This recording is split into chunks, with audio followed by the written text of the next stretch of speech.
Benjamin Franklin once said, "The bitterness of poor quality remains long after the sweetness of low price is forgotten." The fact is, quality matters. Join us as we make quality fun, interesting, and accessible to companies of all levels. Quality Matters is a must-listen for all things quality. Listen in, ask questions, and get back to doing what matters most.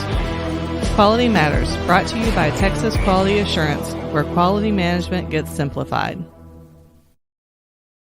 Well, hello and welcome back to the Quality Matters podcast. I'm Kyle Chambers from Texas Quality Assurance, and today we've gotten a previous guest coming back on. So this is Tom Taormina, and we're going to be talking today about some different, techniques for auditing, a certain methodology that Tom likes to use. And, it really works well with the same type ideas that, I've kind of talked about and discussed before. So I think this is going to be a great conversation.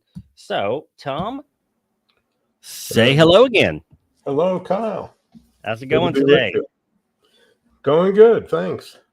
So, what is this kind of new topic you've got to talk about? I understand you had a chance recently to speak at the ASQ in regard to it.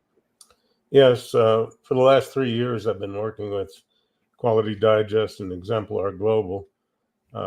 We have come to the conclusion that quality management, auditing, and the entire career path for quality professionals needs overhauling. I would agree with that. I think I've talked a number of times. Like, I have never once met someone in quality who set out to be in quality. I'll give the Lean Six Sigma folks, exclusion to that rule. But otherwise, I've yet to find anyone in quality who actually set out to be here. We all found our way in some weird angle. Yep, absolutely.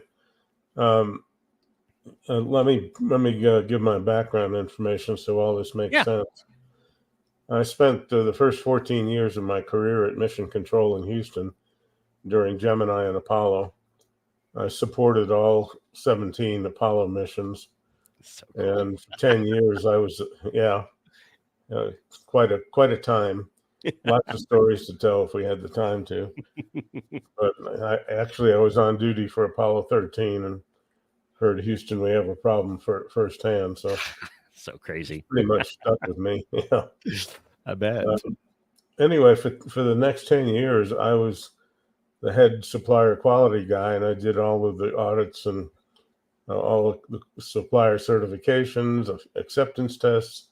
So I had 1 million miles before that mattered. I wish I could have that back in frequent flyer, but in any event, several events, several life-changing events happened during that time. And the first was that we can accomplish anything we set our minds to, because we just made up our minds to go to the moon and did it. Yeah. I can only couch it in those terms. And then during Apollo 13, we were told by Flight Director Gene Kranz that failure is not an option. So again, we could spend an hour just on what transpired during that near fatal. I think we should probably do a couple of episodes on just that, whether it's released directly to the podcast or just something special for YouTube. We should totally do that. That's something that we need to do. Because so anyone listening, stay tuned. We'll find time to get that done here soon. What it did, it grounded me in my career path, because I took that with me when I left. I ran 3 different manufacturing companies, and the contract I had with the owners was that I would be the quality manager for 6 months, and then I would take over all of manufacturing, and we would repurpose the quality inspectors, because what I do is I make people accountable for their own work and accountable to each other for their. It's a novel concept. Yeah, right. Well, I've done it many, many times, and when the upstream and downstream people talk to one another, oftentimes the quality issues just disappear, because if they're accountable to each other, there's a lot of pressure that's going on. for the last 32 years, I've been consulting in ISO 9000 mostly, done some AS 9100 and 16949. But what I've discovered over the years is my focus was making this implementation process for management systems pay for itself. Yeah. And everything I've done in the last 50 something years has been overhead dollars. So I had several companies that gave me the opportunity to implement what I call quality as a profit center. Okay. The big implementation was at Dell Computer back 20 years ago.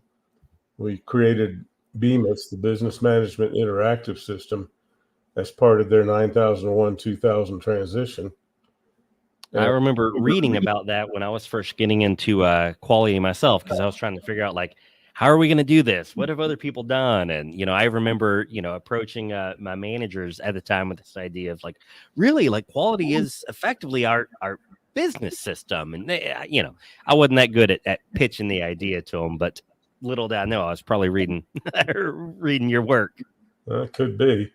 We co-wrote a book together on this, and it was published 2 weeks after 9/11. So, oh, geez, it never real made good timing there. Never made the top 10. In any event, the outcome of that was that Dell, a year later, Dell posted horrendous numbers of things like they thought they needed 9 facilities, they only needed 4, right? And the revenues that it generated was just off the charts. So that was my encouragement, and ever since then, my focus in quality consulting has been quality as a profit center. Okay. And then 3 years ago, when I teamed up with Quality Digest and Exemplar Global, we took a fundamental look at the entire field of professions in quality. And just like you said a few minutes ago, almost no one, came into the workforce wanting to be a quality engineer or a quality inspector. Or no, we all got sprinkled with holy water, and so we have a new job for you. Yep, and that water burns. Yes, it does, unfortunately. So the things I've learned from that, and then 20 years ago, I became an expert witness in product liability and organizational negligence. And when I did my first case, they sent me a whole truckload of materials that they call discovery, just boxes and boxes and boxes. I can only imagine. Of course, they didn't have any quality records in there, so I had to access for more boxes and boxes. Oh, jeez. Fortunately, today it's all done electronically. Yeah. But as I started into that first case, I said, you know what? I'm doing a desk audit is what I'm doing. Yeah. And so while the other experts would focus on what caused the problem, what caused the fire, what are the causes and origins, I was looking at the quality management system of the company that made the product. And 42 cases later, I can tell you for a fact that almost every one of them, and I've got a 96% success rate, almost all of them was companies not following their own procedures.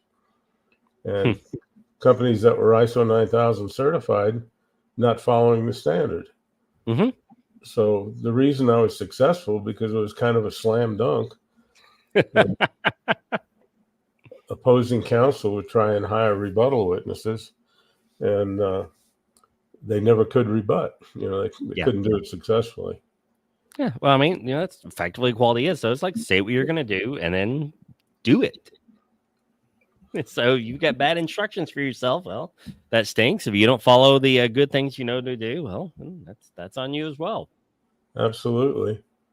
So all of that to say that since I've been doing the what I call forensic business pathology, I trademarked that because that's the methodology I use to conduct forensic audits for litigation.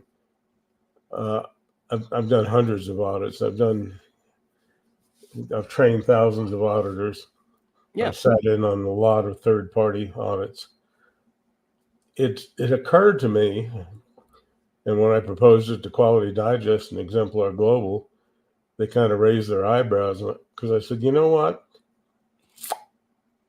Most internal audits and external audits, for that matter, months ahead of time when the auditors are coming. Yeah. You know what they're going to audit. Opening and closing meetings for internal audits are, kind of uneventful. Yeah. Here I am. Here's the legal stuff I have to say. All right. And where's the coffee machine? Exactly. And third-party audits are much the same, except they're intimidating because Yep. Every auditor I've ever been with they've got their own agenda, and they let you know right up front. My thing is metrology, so I'm going to be looking for, Well, and then what's even frustrating too is you get the auditors that want to be nice. And while on the surface that sounds like, oh man, that's great. I've got an auditor that's not really gonna hammer me too hard, but that's not a favor at all either. Then people start to think that what the bad things they're doing are actually good. And it's like, no. Well, and you've pointed out in our work together that findings are a good thing. Yes. You want findings. You want to know what your problems are. If it gets swept under the rug, it doesn't go away. No, and you wind up in litigation because the thing that got me to this point is I see dead people. I ask every attorney, don't send me pictures of the victims. I don't want to see them, but inevitably they do. And every one of them, all 40 out of 42 cases were fires or explosions or something was caused by an acceptable defect level. Jeez. I mean, I can't talk about who the manufacturers were, but they're everybody you'd ever expected. And okay, we have a 6 Sigma outgoing quality level. We're happy. Well, isn't it possible that some of your defective products may really be defective? They may cause a fire, explosion. Yeah. Right. So that's where I am today, and that's what really got this started. So I'm re-engineering what I initially started in the litigation work to say, okay, let's turn this thing around. Let's go back to the auditing community and say, look, if we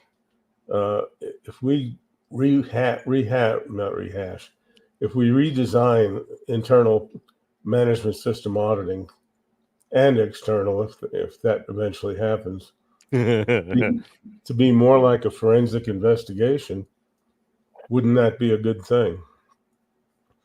So, as you alluded to, 2 weeks ago, I was invited to speak at the ASQ Quality Audit Division Convention, and we rolled out forensic investigations, the new gold standard in auditing.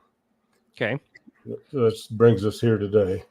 So what's different about this method than auditing that you see otherwise? Well, the purpose of it, instead of conformance to the standard, which is the typical reason for conducting an audit, right? Yep. I mean, we get continual improvement because the auditors see things and they're another set of eyes. Mm-hmm. Excuse me. But our forensic investigations focuses on 2 things. Every audit we do is an audit of a process, right? Mm-hmm. So instead of auditing for process conformity, mm-hmm. we audit for process excellence. Okay. What can we do to ensure that the outcome of that audit adds value to the process and to the company? It's just, I believe it's just common sense. So how do you actually succeed in doing that? Does this mean that we've got to have some special experience in this particular industry in the widgets that they manufacture? Like, what's going to be different about it? How's this auditor going to be able to provide a little bit more benefit than just saying, yeah, you did what your procedure says. Good for you. Funny you should ask this question. Also, on November 1st, we rolled out BMS 9001 2023, an audit guidance document. And again, this is a result of 3 years of work. Now, how much are these documents? How much is someone going to be set back to purchase them? They want to do a little research and training on their own. I think the price point for BMS 9001 is $95 or something like that. Okay, so we're way cheaper than 9001. Yeah, well, we're the new kid in town with a whole new concept, and we wanted to roll it out at the QAD convention and see what the response was. And the response was outstanding. I couldn't have been happier with the response from the. Awesome. I figured they'd run me out of town, except I lived where the convention was. In any event, I really thought one of two things would happen. It would be scorned as being blasphemous, and you can't mess with what we've been doing all these years, or the enlightened would see that maybe there is a better way. Yeah. So as I said, the first thing is we're auditing for process excellence. We're looking for how we can make the process better during a forensic investigation. The second thing, and there are three, I said two, but there are three. The second thing is we're auditing for foreseeable risk. Okay. Foreseeable risk is a legal term. And what it means is that the average person should be accountable for any risks that can be foreseen. It's very simple. I mean, it reminded me immediately of the people that drop a Thanksgiving turkey in a bucket of oil. Well, I think about my oldest boy. He does a lot to help out around the farm, because we got horses and pigs and chickens and all sorts of crap, right? And the boy loves to leave a gate open, or he won't latch it all the way. And he's like, well, I'm feeding them. They're just going to follow me. I'm like, there is a reasonable chance that especially your horse, she's a little crazy mare, and she's a pregnant crazy mare. I'm like, she may not go for her food. She may just bolt for that gate. And the moment she knows it might be left open. But yeah, same time thing. I'm like, this can happen. It can.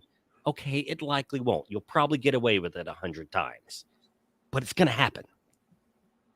And everybody's got to saddle up and chase the mare. Huh? Yep.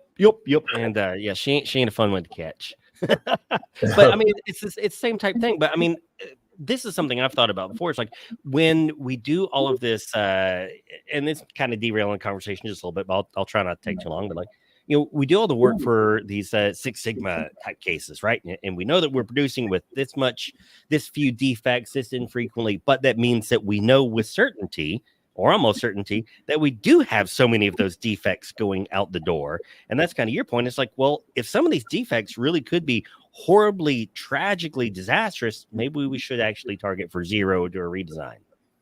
And I've seen it. I witnessed it. I've worked with 700 companies over the last 50 years. Jeez. So I've got a pretty good perspective of what not to do.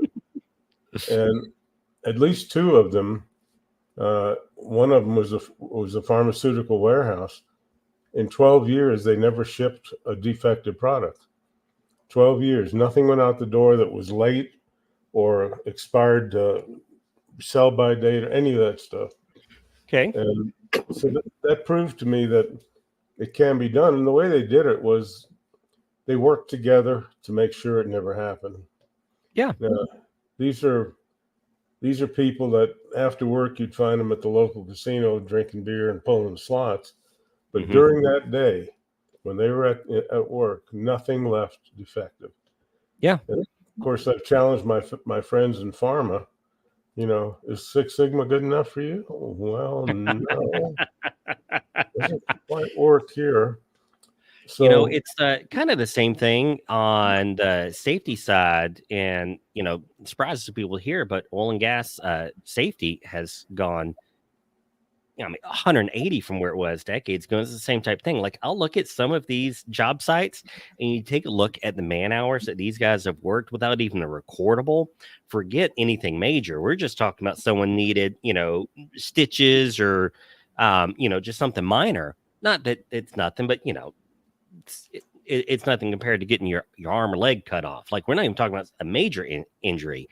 And they really did. They just sat down and said kind of the same thing you mentioned earlier. It was like, failure's not an option. Like, truly, if we're going to preach zero incidents, like, it can't just be a mantra. No, and to me, quality policy has always been either a mantra that the quality department used. It never. I have yet to see one that was developed by the CEOs or the C-suite people. Yeah, they're and they're pretty bland and pretty generic, uninspiring. Well, the one I thought was really good was quality is just a word we use.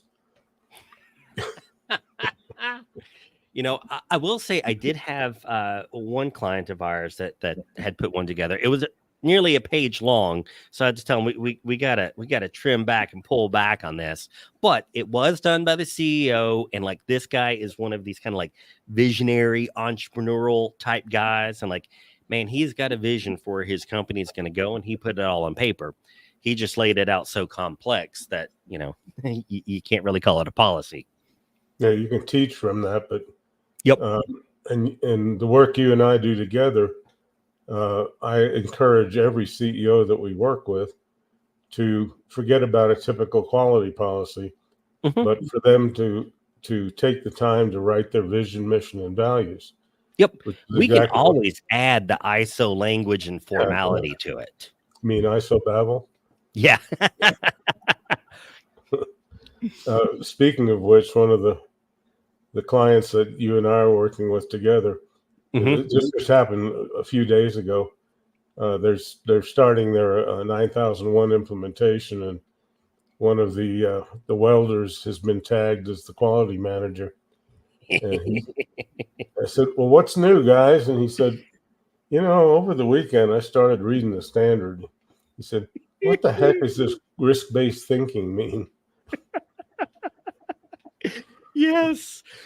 I said, yes. Bless you, my son. You've come across one of the great conundrums in quality. What does it mean? When I read the first draft, I said, "What in the heck does this mean?"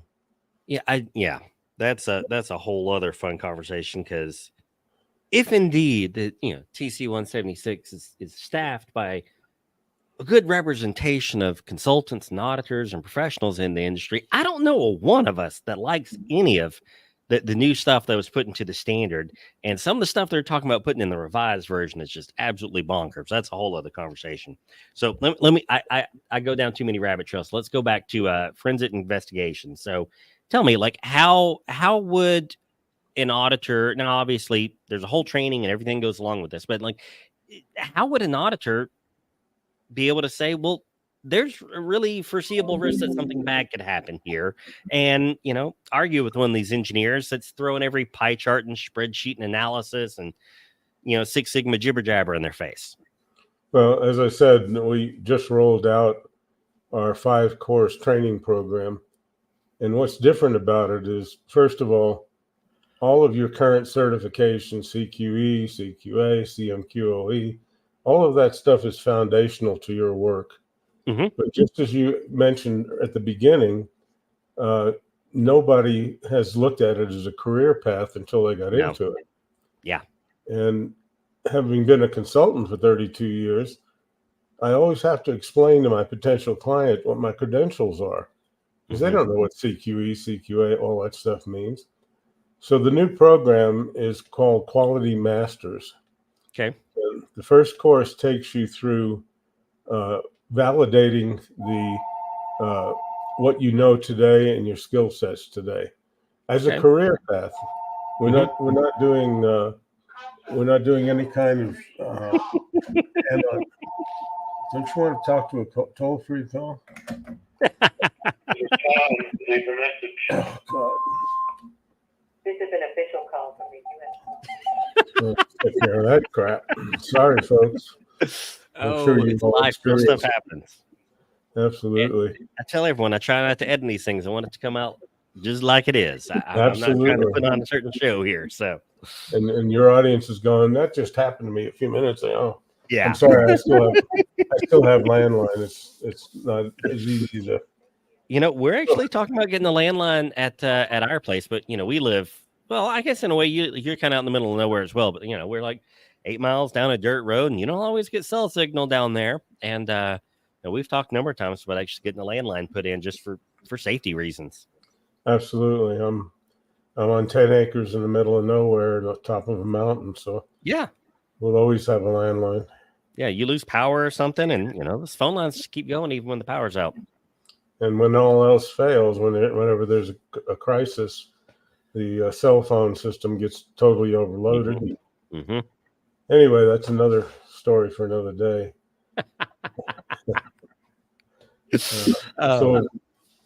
Back to the topic and your last question. By the time they get to course number 2 and 3, mm-hmm. they will be trained in forensic investigations. Okay. And we've published the handbook for that course, and it will be available on the website this week. Okay. Our new website is QProductivity.com. Cool. And again, it's all about when you get to the 5th level, you have enough training and experience to become a forensic expert. You sell yourself to the lawyers, and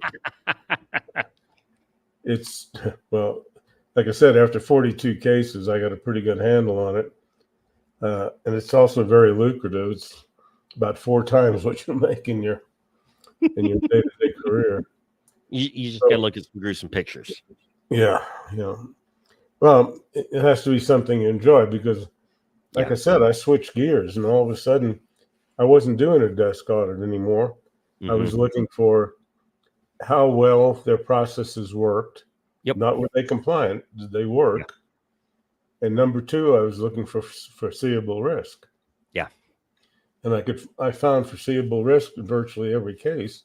Yeah. The definition I use is the perfect confluence of 2 or 3 different things that came together at the wrong time. But they were foreseeable. Yeah. And so the training program that we offer will bring those who desire to move their career along at warp speed a pathway to go from quality management system auditing to business management auditing. Okay. We're suggesting in our program that companies consider creating a whole enterprise business management system similar to the work we did with Dell Computer. Yeah. And in the training materials, we have all kinds of great stuff you can take to your CEO and say, I've never come to you before saying I want us to make more money. I've always coming, boss, I need to go to a conference. How long are these courses? I mean, if someone's going to do this, I mean, like, what's this course look like? Well, if you course 1 is up for review online right now. And if you just sat there and took it, it would take you half a day. Okay. But at the end, you have to do a project. Okay.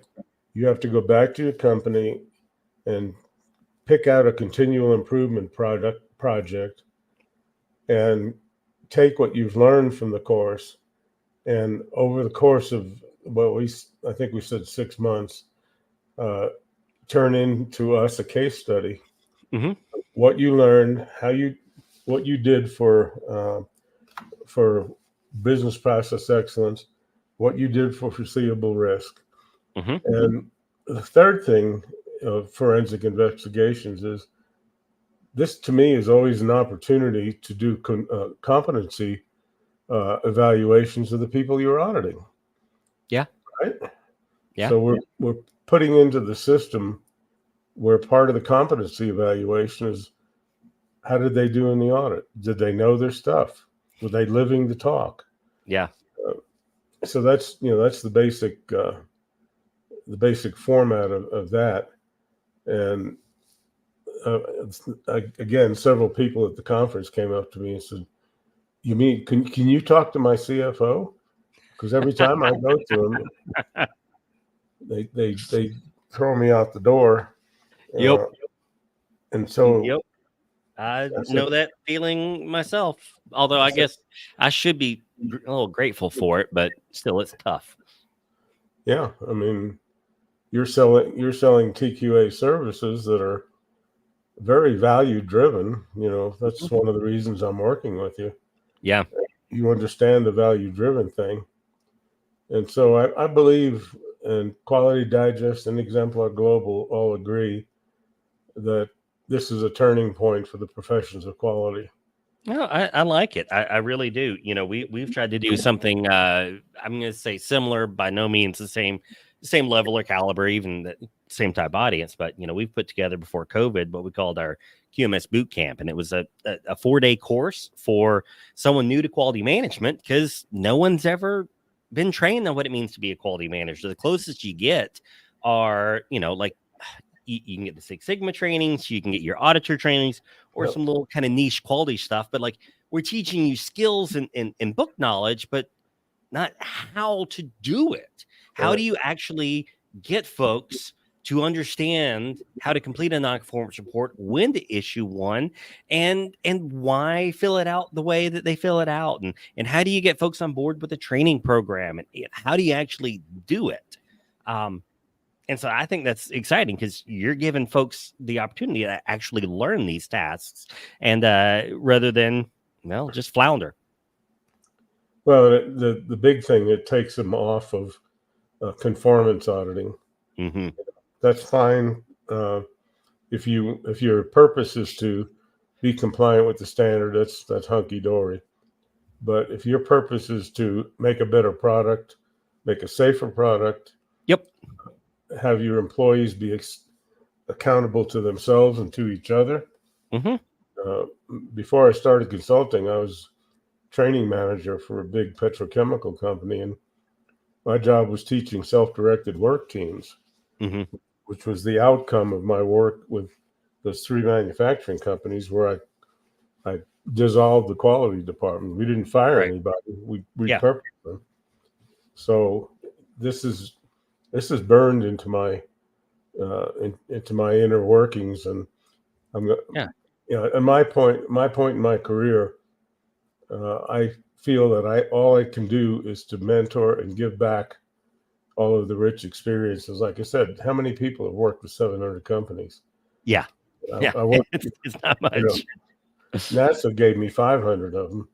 I was on the road all the time. I bet.